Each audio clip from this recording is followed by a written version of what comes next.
नहीं, बल्कि अपने अथक प्रयासों, अडिग तर्क, गहरे अनुशासन और मानव मन की असाधारण समझ से बुद्धत्व प्राप्त किया। दुख क्यों है? जीवन क्यों अनिश्चित है? क्या पीड़ा का अंत संभव है? ये सवाल उन्होंने सिर्फ पूछे नहीं, बल्कि उन्हें समझने और हल करने के लिए अपना पूरा जीवन झोंक दिया। उनकी खोज इतनी तार्किक, इतनी वैज्ञानिक और इतनी गहराई से मानव मन को छूने वाली थी कि वे केवल एक धर्म गुरु नहीं रहे, वे मानव मन के दुख और धर्म के पहले वैज्ञानिक बनकर सामने आए। इसलिए ये जीवनी किसी मिथक, कथा या अतिशयोक्ति की कहानी नहीं है।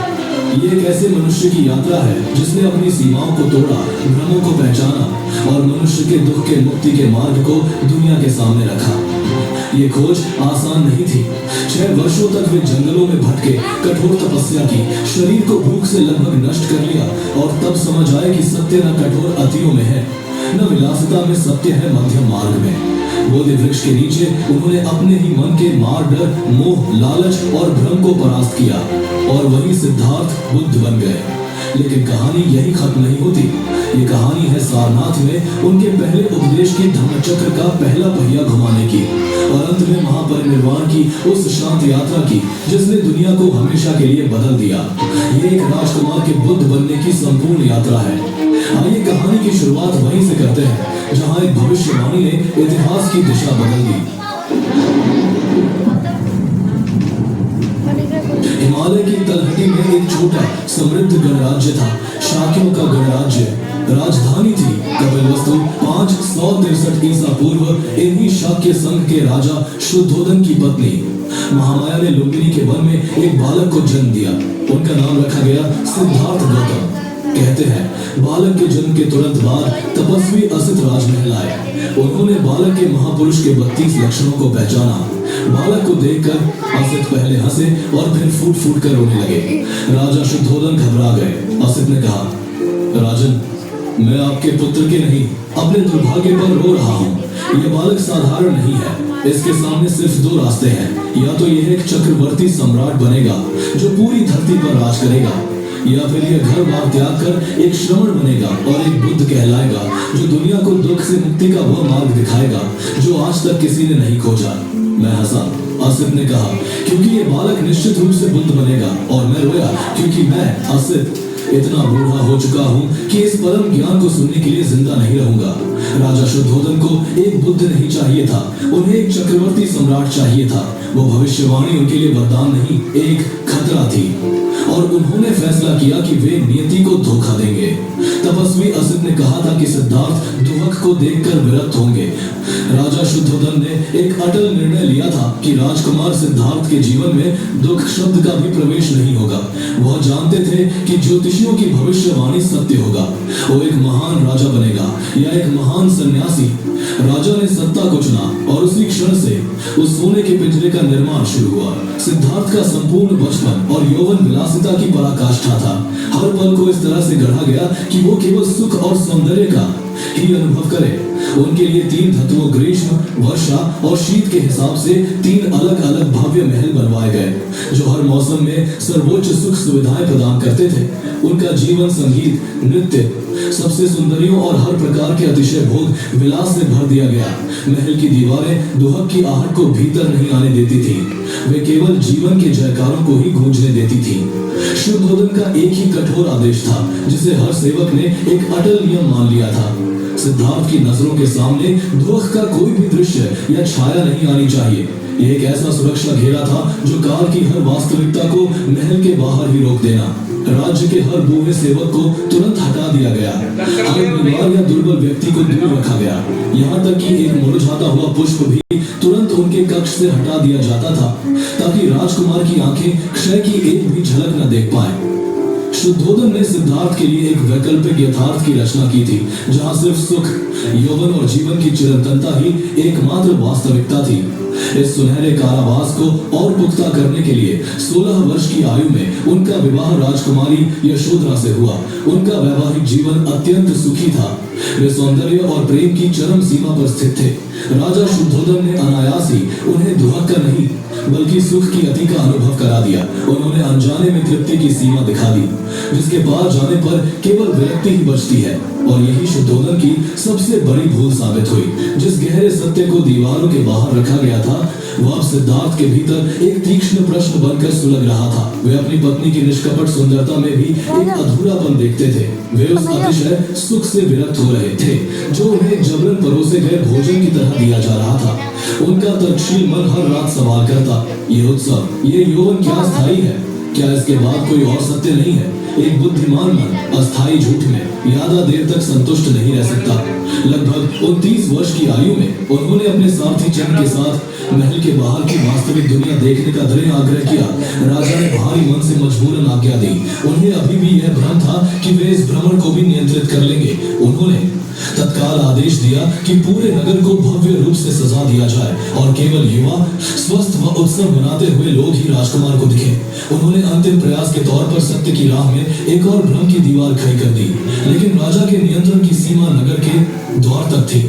उसके बाद जीवन की वास्तविक पटकथा शुरू होने वाली थी, क्योंकि नियति उस दिन नगर के द्वार पर चुपचाप एक बीमार, एक वृद्ध और एक मृत व्यक्ति के रूप में प्रतीक्षा कर रही थी।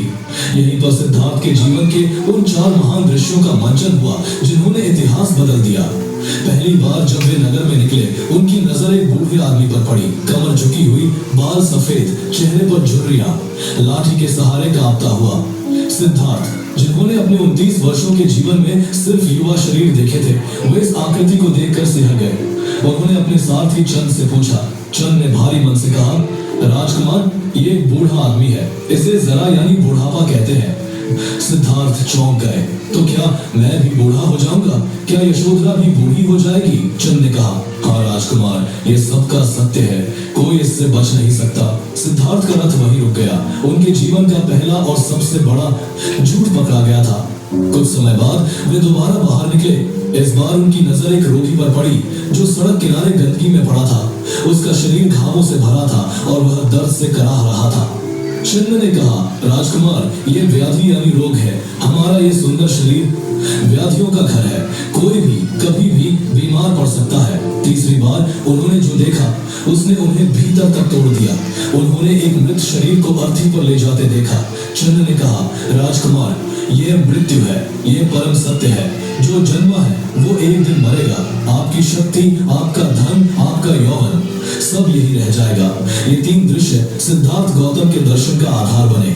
ये उनके प्रथम आर्य सत्य का पहला साक्षात्कार था। दुख है, उन्होंने देखा कि जीवन अनिवार्य रूप से बुढ़ापे, बीमारी और मृत्यु के अधीन है। वे महल लौटे, लेकिन वे अब सिद्धार्थ नहीं थे। वे एक जीवित प्रश्न बन गए थे। और तब वे दोबारा बाहर निकले। समस्या वे देख चुके थे, लेकिन समाधान क्या था? इस बार उन्हें एक सन्यासी दिखा। एक भिक्षु, सिर मुंडवाए, गेरुए वस्त्र पहने, हाथ में भिक्षा पात्र लिए अविचल भाव से खड़ा था। उसके चेहरे पर न बुढ़ापे का भय था, न बीमारी की चिंता, न मृत्यु का आतंक। उसके चेहरे पर एक अलौकिक शांति थी। चंद ने कहा, यह एक श्रमण है। इसने बुढ़ापे, बीमारी और मृत्यु के सत्य को जानकर इस दुख के कारण को खोजने और इससे मुक्त होने के लिए घर बार, धन दौलत सब कुछ त्याग दिया है। सिद्धार्थ को अपना रास्ता मिल गया। उन 3 दृश्यों ने उन्हें दुख दिखाई थी और इस चौथे दृश्य ने उन्हें समाधान का संकेत दिया था। उसी रात वे महल लौटे और उन्हें खबर मिली कि यशोधरा ने एक पुत्र को जन्म दिया है। यह खबर सिद्धार्थ के लिए एक आखिरी बंधन बनकर आई। उन्होंने गहरी सांस ली और कहा, राहु का जन्म हुआ है। राहु यानी एक और बंधन, इसीलिए उन्होंने अपने बेटे का नाम राहु रखा। 29 वर्ष की आयु में उसी रात उन्होंने महाविनिष्क्रमण का फैसला किया। वे आधी रात को अपने कक्ष में गए। उन्होंने आखिरी बार अपनी सोती हुई पत्नी यशोधरा और अपने नवजात पुत्र राहुल को देखा। ये उनके जीवन का सबसे कठिन क्षण था। ये एक पति और पिता का प्रेम था, लेकिन ये महाकरुणा थी, सिर्फ अपने परिवार के लिए नहीं, बल्कि समस्त मानव जाति के दुख के लिए, जिसने उन्हें प्रेरित किया। वे चुपचाप महल से निकले। अनुमा नदी के तट पर उन्हों महल को बहर में एक ही हर कोशिश कर चुका था। अपने राजसी वस्त्र त्यागे, अपनी तलवार से अपने क्षत्रिय केशों को काट दिया और एक भिक्षु का चोगा धारण कर लिया। यह एक राजकुमार की मृत्यु थी और एक सत्य खोजी का जन्म था। राजकुमार सिद्धार्थ मर चुके थे। 29 वर्ष की आयु में एक सत्य खोजी का जन्म हुआ था। उनका प्रश्न स्पष्ट था, यह बुढ़ापा, बीमारी, मृत्यु का दुख क्यों है और क्या दुख से परे कोई अवस्था है? क्या निर्वाण संभव है? इस प्रश्न के साथ वे उस वैचारिक महासागर में कूद पड़े जो 6ठी शताब्दी ईसा पूर्व का भारत था।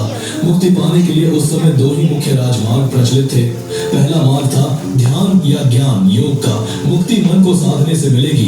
दूसरा मार्ग था तप या कठोर तपस्या का, मुक्ति शरीर को यातना देकर मिलेगी। सिद्धार्थ एक सच्चे आध्यात्मिक वैज्ञानिक की तरह इन दोनों ही प्रचलित मार्गों को उनकी पराकाष्ठा तक जांचने के लिए निकल पड़े। अपनी खोज के पहले चरण में वे ज्ञान और ध्यान के मार्ग पर चले। वे मगध की राजधानी राजगृह पहुंचे। वहां उन्होंने उस समय के सबसे प्रसिद्ध ध्यान गुरु आलार कालाम के आश्रम में प्रवेश किया। सिद्धार्थ की तीव्र बुद्धि और एकाग्रता इतनी तीव्र थी कि उन्होंने कुछ ही समय में ध्यान की उस उच्चतम अवस्था शून्यता का आयाम को न सिर्फ सिद्ध कर लिया, बल्कि उसमें अपने गुरु आलार कालाम के बराबर हो गए। आलार कालाम इतने प्रभावित हुए कि उन्होंने सिद्धार्थ को अपने संघ का सह नेतृत्व करने का प्रस्ताव दिया, लेकिन सिद्धार्थ असंतुष्ट थे। उन्होंने आलार कालाम से पूछा, हे गुरुदेव, क्या ये अवस्था ही परम मुक्ति है? क्या ये मुझे बुढ़ापे, बीमारी और मृत्यु से सदा के लिए मुक्त कर देगी? आलार कालाम ईमानदार थे। उन्होंने स्वीकार किया कि उनका ज्ञान यही तक है। सिद्धार्थ ने स्वयं ये जान लिया था। उन्होंने विश्लेषण किया कि ये शून्यता की अवस्था चाहे कितनी ही आनंददायक हो, यह भी अस्थायी है, यह निर्मित है, इसे अभ्यास से पैदा किया गया है और जो भी चीज पैदा की गई है उसका अंत भी निश्चित है। उन्होंने समझा कि यह दुख से पलायन का एक परिष्कृत तरीका था, लेकिन यह दुख का निरोध अंत नहीं था। सिद्धार्थ ने आलार कालाम को धन्यवाद दिया और आगे बढ़ गए। इसके बाद वे एक और महान योगी उद्दक रामपुत्र के पास गए। उद्दक उन्हें ध्यान की उस सर्वोच्च अवस्था, नहीं चेतना और नहीं अचेतना का आयाम तक ले गए जिसे उस समय का योग दर्शन जानता था। सिद्धार्थ ने इसे भी फौरन सिद्ध कर लिया। उद्दक ने सिद्धार्थ को अपना गुरु मानते हुए अपने पूरे संघ का प्रमुख बनने का प्रस्ताव रखा। लेकिन सिद्धार्थ का वही वैज्ञानिक प्रश्न था, क्या यह स्थायी है? क्या यह जरा व्याधि मरण का पूर्ण अंत है? और जवाब वही था, नहीं। सिद्धार्थ को छत्र ही घर से बाहर निकलना था। उन्होंने उद्दक को भी धन्यवाद दिया और विनम्रता पूर्वक चले गए। यह सिद्धार्थ की खोज का पहला बड़ा मोड़ था। उन्होंने निष्कर्ष निकाला कि मुक्ति सिर्फ समाधि के आनंद में नहीं है। उन्होंने तय किया कि वे अब किसी गुरु का अनुसरण नहीं करेंगे, वे अपना मार्ग स्वयं खोजेंगे। पहले रास्ते ध्यान योग को अपूर्ण पाने के बाद अब उन्होंने दूसरे प्रचलित रास्ते कठोर तपस्या को उसकी पराकाष्ठा तक परखने का निर्णय लिया। वे गया के पास उलुविला के घने जंगलों में पहुंचे। यहाँ उन्हें 5 अन्य तपस्वी मिले जो मानते थे कि शरीर को यातना देकर ही मुक्ति मिलेगी। और यही निरंजना नदी के तट पर सिद्धार्थ ने उस महातपस्या को शुरू किया जो अगले 6 वर्षों तक चलनी थी। उन्होंने सोचा शायद मन को जीतने का रास्ता शरीर को पूरी तरह नष्ट करने से होकर गुजरता है। उन्होंने तब के वे सारे रूप अपनाए जो उस युग में प्रचलित थे। वे श्वास को रोकने का अभ्यास करने लगे। वे कांटों के बिस्तरों पर सोए। वे भयंकर श्मशानों में नर कंकालों के बीच रहे ताकि वे मृत्यु के भय पर विजय पा सके। और अंत में उन्होंने भोजन का त्याग कर दिया। वे दिन में सिर्फ एक बेर या एक तिल या एक चावल का दाना खाकर जीवित रहने का प्रयास करने लगे। 6 साल की इस अमानवीय घोर तपस्या ने उनके राजसी शरीर को एक नर कंकाल में बदल दिया था। बौद्ध ग्रंथों में इसका जो वर्णन मिलता है वो रोंगटे खड़े कर देने वाला है। सिद्धार्थ स्वयं बाद में कहते हैं, मेरी पसलियां किसी टूटी हुई झोपड़ी की कड़ियों की तरह दिखने लगी थी। मेरी आंखें खोपड़ी के गहरे गड्ढों में धंस गई थी। पेट की चमड़ी मेरी रीढ़ की हड्डी से चिपक गई थी। वे शक्तिहीन होकर गिर पड़े। वे मृत्यु के इतने करीब पहुंच गए थे जितना कोई जीवित इंसान पहुंच सकता है। 6 साल की इस यातना के बाद एक दिन वे निरंजना नदी में स्नान करने उतरे, लेकिन उनमें इतनी भी शक्ति नहीं बची थी कि वे नदी की धारा को सह सके। वे वहीं नदी के बीच शक्तिहीन होकर गिर पड़े और लगभग डूब ही गए थे। किसी तरह वे एक टहनी को पकड़कर घिसटते हुए किनारे तक आए और वहीं मूर्छित होकर गिर पड़े। जब उन्हें होश आया तब उनके जीवन का दूसरा और सबसे बड़ा सत्य साक्षात्कार हुआ। उन्होंने सोचा, मैं 6 साल से शरीर को यातना दे रहा हूँ, क्या मुझे ज्ञान मिला? नहीं, उलटा उन्होंने सोचा, मेरा मन जो कभी समाधि की उच्चतम अवस्था तक पहुंच सकता था वो अब इस कमजोर शरीर के कारण इतना क्षीण हो गया है कि वो ठीक से सोच भी नहीं सकता। ये मार्ग नहीं हो सकता। एक यातनाग्रस्त, भूखा और कमजोर शरीर एक जागृत मन का आधार नहीं हो सकता। तभी उन्हें वीणा का वह प्रसिद्ध दृष्टांत सूझा जिसने उनके दर्शन की नींव रखी। अगर वीणा के